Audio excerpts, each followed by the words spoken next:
Akaseera kano nange Kituusa Mohamed okuva mu kitongole ky'eggwanga ekivunaanyizibwa ku by'embeera z'obudde kankutuuseko alipoota y'embeera y'obudde.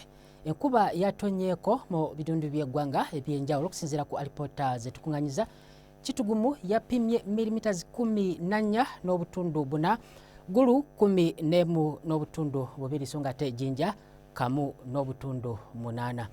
Twekennenyeza ekifaananyi ekikubiddwa Ssemugenze kitulaga nga ebinunampewo ebisangibwa kasongezo eri ebukiikaddyo bwa Ssemazinga Africa byeyongedde okunafu era ekyo kiviiriddeko okusika omukuubo gw'enkuba ne gusimbira ddala makati ga ensi yattu era ensonga lwaki enkuba ekyagenda n'okutonya mu bitundu by'eggwanga eby'enjawulo.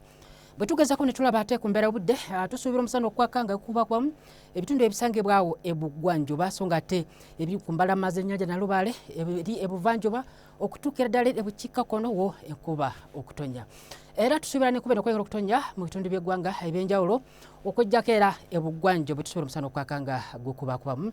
Ebbugumu tulisuubira okuba ku diguli za 26 mu bitundu ebisangibwa Teso, Lango, Saako ne Acholi kutadde eri Mwaluwa so ng'ate eri mu Karamoja 25, ebuvanjuba 27, wabula ate ekibuga kyaffe ekikulu Kampala nakyo 26, Masaka era 27 paka Mbalala Mubende so ng'ate eri e Kasesa 29 okuggyako mu nsozo mu Kabale ebbugumu okuba ku degrees 24.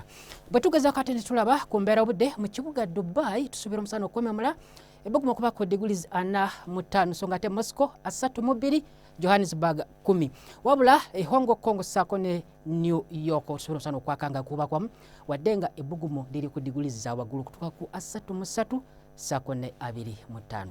Weebale okubeerako naffe beera bulungi weeraba.